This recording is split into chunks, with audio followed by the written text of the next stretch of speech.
میکند. این کار است که دیگر به وصف و ستایش اون اهمیت ندارد. بیاید به استعداد محیدین اسدالله زاده یک بار توجه کنیم. اسدالله از این ورطه خود را چگونه رها کرده. اصلش میگوییم محیدین قهرمان جهان در رشته جودو میان جوانان در پیروست.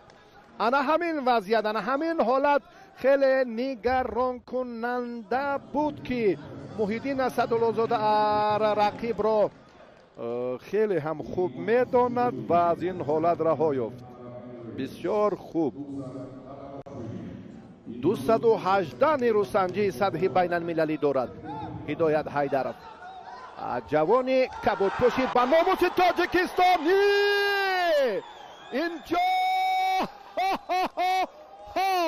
اکنون داور چی میگوید؟ داور وزری بهاگذاری کردین هنگامه خواهد شد. هنگامه اصلا به عزیز تاجیکستانی محیدین.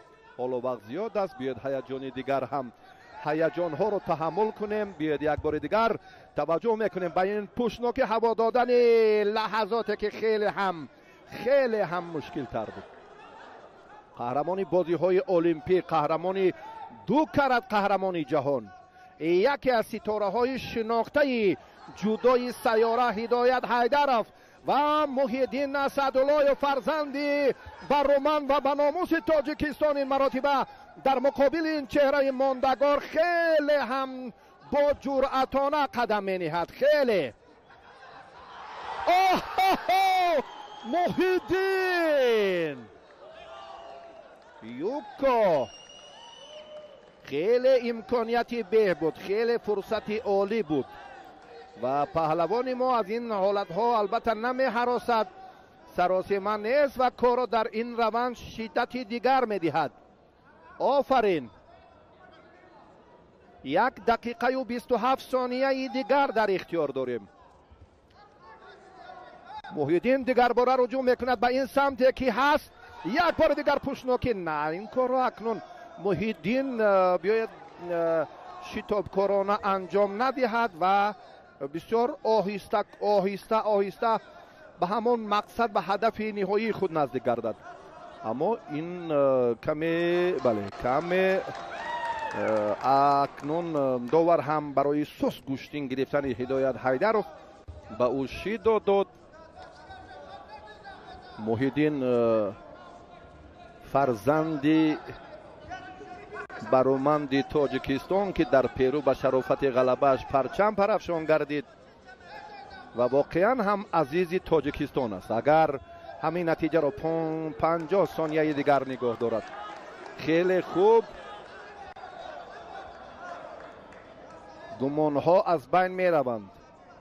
بسیاری ها به آن نظر بودند، به آن اندیشه بودند که چگونه نیروسنجی پهلوانان صورت میگیرد. بعدیانی که در بازی های همبستگی کشورهای اسلامی ابوبکر شیرف از این چهره شکست خورد و محیدین اینجا میتواند که قصد هموطن خود را گیرد.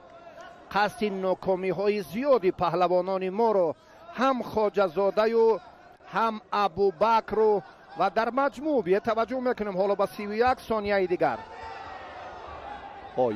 بسیار وضعیت رو هم هدایت حیدرov مشکل تر کردند. با که نیست، امتیاز نداده است محیدین اسدالله زاده و این فرصت باز هم اکنون همون صبوری را تقاضا میکند. سراسیمه باید نشود. از تجربهش، از ارادهش و به پهلوان ما هم شیدا دادند.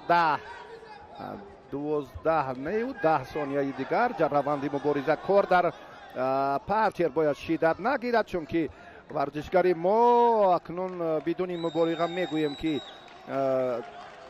یوکا را اکنون ورزشگری آذربایجانی مال خود کرد در 6 ثانیه باقی مانده این وقت.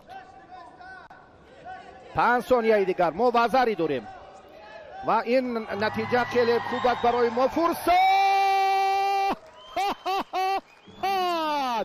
انا این را میگویند که ننگ و ناموس تاجیکانه. عزیز تاجیکستان پهلوانی امیدبخش قهرمان جهان محیدین اسدالله‌زاده قصد ناکامی هموطنانش را گرفت. نشان داد که در تاجیکستان جودو رشد میکند و او افضل و والاتر و شایسته تر است از قهرمان دو کرته جهان و از قهرمان بازی های المپی هدایت حیدروی آذربایجانی. کسی و این مرتبه هم نرسید. ما اگر گویم که این نتیجه که واقعا هم محیدین اسدالله‌زاده مال خود کرد، این واقعا هم درس عبرتی جوانان ما و نمونه افتخار ورزشگران کشور. احسن و آفرین میگوییم. با درد پای، میان، موشک و روماتیسم شما را ناراحت میکند.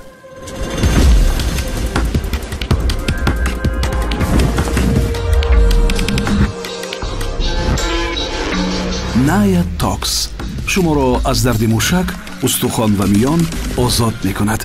نایا تاکس درد شما را